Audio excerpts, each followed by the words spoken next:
Trump announces new tariffs, 10% on $300 billion in goods, because of China's broken promises and Beijing's 7 deadly sins. Is there any hope for a trade deal?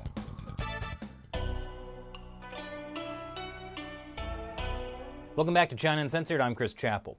President Trump is disappointed that the Chinese Communist Party has been dragging its claws on trade talks. So, last week, Tariff Man said he plans to slap new tariffs on China. The U.S. will start on September 1st, putting a small additional tariff of 10% on the remaining $300 billion of goods and products coming from China into our country. That would be in addition to the existing 25% tariff on $250 billion in Chinese goods. And it would mean that basically all goods coming into the U.S. from China would now have a tariff. For American consumers, there's good news and bad news. Products that were spared in previous rounds of tariffs will now be hit. That includes smartphones, clothing, toys, and video games. But fear not, Fortnite fans. According to Trump's trade advisor, Peter Navarro, American consumers won't feel the pain because China will absorb the tariffs by slashing their prices and by devaluing their currency. But would they really do that? Well, on Monday, China's central bank set its exchange rate at a weaker level than 6.9 yuan to the dollar for the first time since December, and the offshore yuan sank to a record low. That means the yuan devalued against the dollar, which makes Chinese exports cheaper. So even though there will be tariffs, the cheaper cost of Chinese exports would mean the price American consumers pay will be essentially the same, which means China is absorbing the cost of the tariffs. But the Chinese central bank can't keep that up forever, or they will wreck their own economy. But that's a topic for another video. Back to the tariffs, which Trump announced on, where else? Twitter. Our representatives have just returned from China, where they had constructive talks having to do with a future trade deal. We thought we had a deal with China 3 months ago, but sadly, China decided to renegotiate the deal prior to signing. U.S. Treasury Secretary Steven Mnuchin and Trade Representative Robert Lighthizer had gone to Shanghai to breathe life into the half-dead trade talks. But apparently, it was more like trying to give CPR to a zombie. Trump was maybe just being polite when he called the trade talks constructive, because insiders told the Wall Street Journal that the Shanghai trade talks were brief and unproductive. Which is at least better than long and unproductive, like getting a master's degree at NYU. On the plus side, while visiting Shanghai, Lighthizer and Mnuchin probably got to eat those fancy little soup dumplings. So America's trade guys returned from China after being told essentially that the Chinese Communist Party would not agree to the U.S.'s demands. And then Tariff Man did what Tariff Man does. He announced the new 10% tariffs on Twitter. Trump is upset about what he feels are two broken promises. Back in December, Trump had met with Chinese leader Xi Jinping at the G20.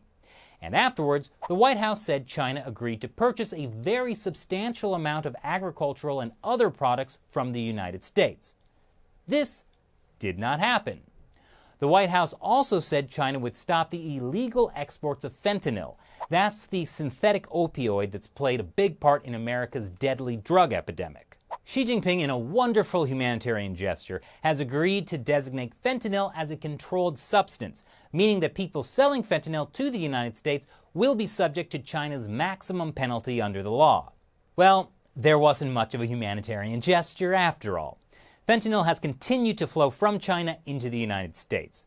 Although, to be fair to the communist regime, if you read China's official statements from the G20, China technically only agreed to work to open its market to U.S. agricultural products and start working to adjust fentanyl-related regulations. It's like when you tell your wife, "I'll start working on considering mowing the lawn."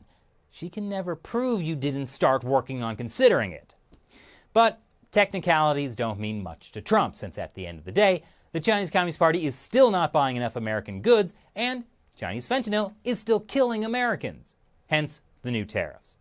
And that's also why the enforcement mechanism for any future U.S.-China trade deal has been a critical sticking point. According to experts cited by the South China Morning Post, given the lack of transparency of the Chinese economy and Beijing's history of breaking previous pledges, the U.S. side wants enforcement to be quote-unquote painful. At a February hearing on the House Committee on Ways and Means, Trade Representative Robert Lighthizer hinted at just what kind of pain the U.S. has in mind. We are very aware of the history of our trading relationship with China and the disappointments that have resulted from promises that were not kept, Lighthizer said. The enforcement process will be very specific. It will have layers, it will have time frames, it will have reaction. Experts say that the U.S. wants to do something called a snapback, which sounds like when you say, "Oh, snap," after delivering a clever clapback. But actually, it's a unilateral verification system. The snapback option would let the U.S. review whether China is keeping its side of the bargain. Tariffs on Chinese goods would be removed, but if China breaks the agreement, the U.S. would just snap them back into place. For example, a key goal for the U.S. is to reduce its trade deficit with China. But if, let's say, the reduction targets are not met by a certain date, the tariffs would automatically snap back into place. Now, it should come as no surprise that the Chinese regime does not like this snapback option. They'd prefer a trade dispute system like the one used at the World Trade Organization, where representatives from each side have to agree on the enforcement. You know, the same mechanism that's been in place for decades, where the Chinese regime can keep cheating with no consequences. In fact, WTO dispute resolutions often drag on for years, and that's perfect, because in its trade talks with the U.S., the Chinese Communist Party can just run out the clock. See, Trump only has at most 6 more years in office, but Xi Jinping gets to be presentator for life, which is why Trump is not likely to agree to anything without strong enforcement. And what needs enforcing? Well, it's what White House trade advisor Peter Navarro calls Beijing's 7 deadly sins. Stop stealing our intellectual property. Stop forcing technology transfers. Stop hacking our computers and stealing our trade secrets.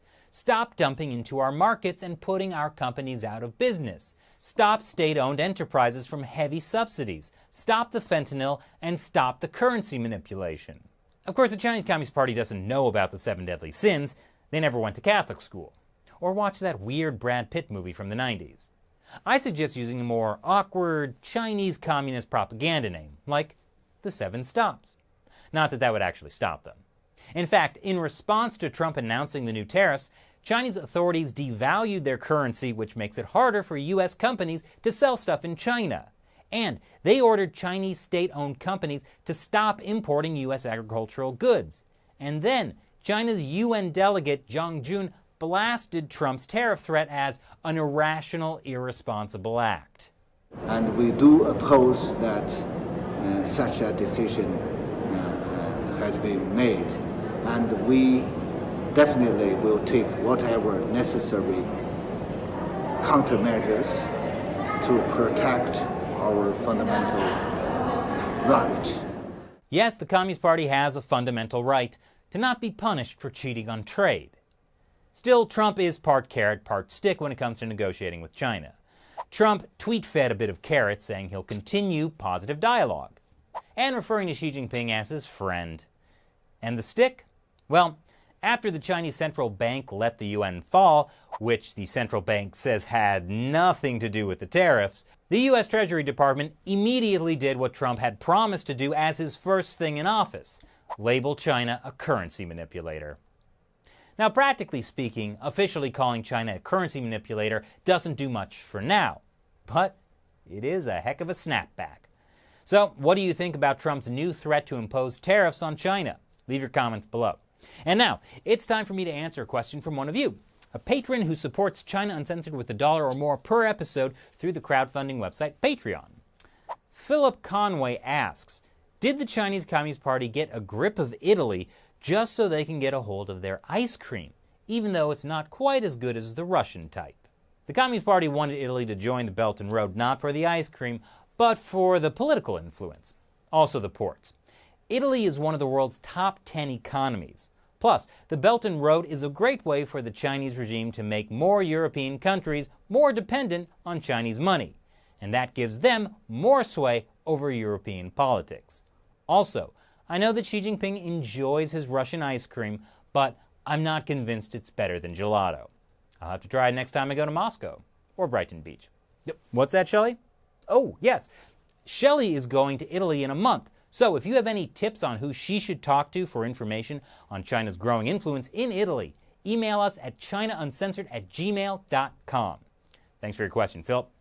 And thank you to everyone who's watching. Your support of $1 or more through Patreon helps us keep this show going. Thanks for watching. Once again, I'm your host, Chris Chappell. See you next time.